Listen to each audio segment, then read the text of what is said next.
안녕하세요, 여러분. 오늘은 조금은 놀랍고도 중요한 소식을 들고 왔습니다.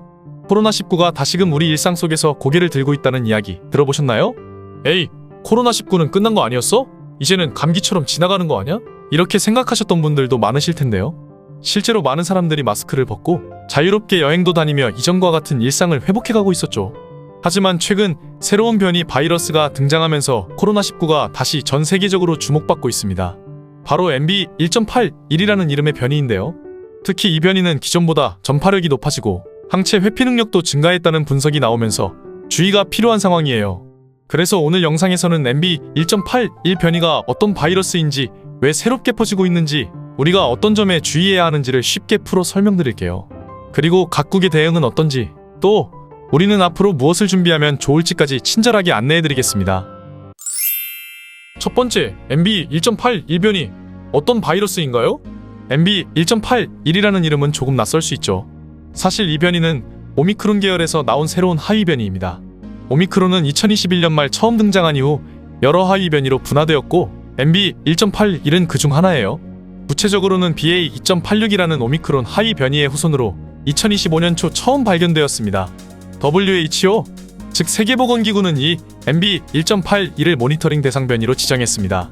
이는 현재로서는 전 세계적으로 큰 위협은 아니지만 확산 가능성이 있고 변이 특성이 독특하니 계속 추적하겠다는 뜻이에요. MB.1.81이 주목받는 이유는 단순히 새로 생겼기 때문이 아니라 그 안에 포함된 여러 유전적 특성, 즉 돌연변이 때문입니다. 특히 인체 세포에 잘 달라붙는 능력과 면역체계 회피 능력을 일부 갖춘 것으로 보이기 때문에 과학자들도 관심 있게 분석하고 있습니다. 두 번째, 기존 바이러스와 뭐가 달라졌나요? MB.1.81의 가장 큰 특징은 스파이크 단백질에 생긴 여러 가지 돌연변이에 있습니다. 이 스파이크 단백질은 바이러스가 우리 몸의 세포에 들어갈 때 사용하는 열쇠 같은 역할을 하는데요. 이 열쇠의 모양이 바뀌면 바이러스는 더 쉽게 우리 몸에 침투할 수 있고 우리가 가진 항체들은 이 바이러스를 잘 인식하지 못하게 될 수 있어요. 대표적인 돌연변이로는 A435S, V445H, T478I 등이 있습니다. V445H는 인체의 세포 수용체와 결합하는 능력을 높일 수 있다는 점에서 감염 확률을 높이는 요소로 꼽힙니다. T478I는 백신이나 이전 감염으로 생긴 항체들을 일부 회피할 수 있게 만든다고 보고돼 있습니다. 정리하면 MB.1.81은 인체 감염력과 면역 회피 능력에서 기존 변이들보다 한 단계 진화한 성격을 가지고 있다는 거죠. 다만 백신 효과가 아예 사라지는 것은 아니고 기존 백신도 여전히 중증 예방에는 꽤 효과가 있는 것으로 분석되고 있습니다. 세 번째, 감염되면 증상이 더 심해질까요? 많은 분들이 궁금해하실 거예요. 새로운 변이면 더 아픈 거 아니야? 다행히도 지금까지 나온 보고에 따르면 MB.1.81은 전파력은 다소 강해졌을 수 있지만 증상의 중증도는 기존 오미크론 변이들과 비슷하거나 큰 차이가 없는 것으로 보입니다. 보통 감염되었을 때 나타나는 증상은 목 통증, 발열, 기침, 피로감 등으로 이전 오미크론 변이에 감염되었을 때와 비슷합니다. 일부 사람들은 근육통이나 소화불량, 설사 같은 증상을 호소하기도 합니다. 다만 이 증상들이 대부분 가볍고 입원 없이 회복된다고 보고되고 있어요. 중요한 건 고령자나 만성질환자, 면역억제제를 복용 중인 분들과 같이 면역력이 약한 분들은 여전히 경계를 늦추면 안 된다는 거예요. 이분들은 동일한 변이에 감염되더라도 중증으로 진행될 위험이 높기 때문이죠. 네 번째, 어디에서 가장 많이 퍼지고 있나요? 현재 MB.1.81 변이는 아시아 지역에서 빠르게 퍼지고 있습니다. 특히 중국, 홍콩, 대만, 베트남 등지에서 급속도로 확산되는 중이에요. 홍콩에서는 최근 검사 양성률이 13%를 넘어서며 1년 만에 최고치를 기록했습니다. 대만 역시 위중증 환자와 사망자가 눈에 띄게 늘어났고 베트남에서는 조사 결과 코로나19 확진자의 80% 이상이 MB.1.81에 감염된 것으로 나타났습니다. 반면 미국과 유럽에서는 아직 MB.1.81 변이가 우세종으로 자리 잡은 것은 아니에요. 다만 공항을 통한 입국자 중 MB.1.81 감염 사례가 점차 늘고 있고 여러 국가에서 이 변이가 확인되면서 잠재적인 확산 가능성에 대비하고 있는 상황입니다. 다섯 번째, 한국은 어떤 상황인가요? 우리나라는 현재까지 비교적 안정적인 상황입니다. 하루 확진자 수나 입원 환자 수도 급증하지 않았고 병원 시스템에 무리가 가는 상황도 아니에요. 하지만 주의할 점은 있습니다. 바로 MB.1.81 변이의 검출 비율이 빠르게 늘고 있다는 사실이에요. 2025년 2월 처음으로 국내에서 확인된 이후 5월 중순에는 전체 코로나19 검출 사례 중 약 21%가 MB.1.81 변이로 분석됐다고 합니다.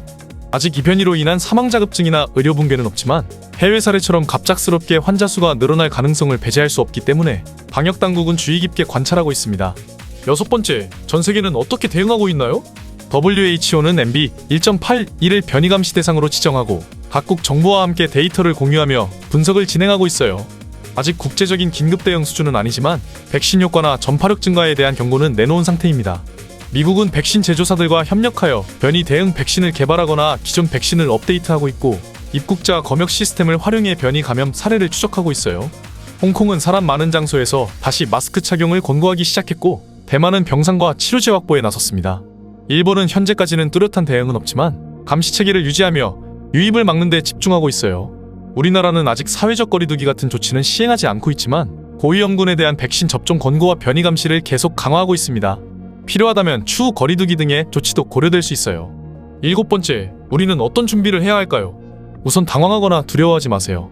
MB 1.81은 확산세가 있는 변이지만 과거의 델타 변이나 초기 코로나19처럼 위협적인 수준은 아닙니다. 하지만 백신 접종을 미루고 계셨던 분들, 특히 고령층이나 기저질환자분들은 이번 기회에 백신 접종을 고려해보시는 것이 좋습니다. 백신은 여전히 중증을 막는 데 효과적이니까요. 또 기본적인 위생수칙은 여전히 유효해요. 사람이 많은 공간에서는 마스크 착용, 손 씻기, 기침 예절 같은 작은 실천들이 감염 확산을 줄이는 데 큰 도움이 됩니다.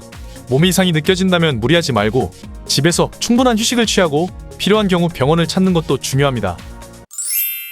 오늘은 MB 1.81이라는 새로운 코로나19 변이에 대해 알아봤습니다. 다시 유행하고 있다는 소식이 들리면 누구나 불안할 수 있죠. 하지만 중요한 건 올바른 정보를 통해 상황을 정확히 파악하고 우리가 할 수 있는 것들을 실천하는 자세입니다. 과도하게 걱정하기보다는 현명하게 준비하는 것이 더 큰 힘이 될 수 있습니다. 앞으로도 새로운 감염병 소식이 있을 때마다 빠르게 그리고 정확하게 알려드릴 테니까 구독해두시는 거 잊지 마시고요.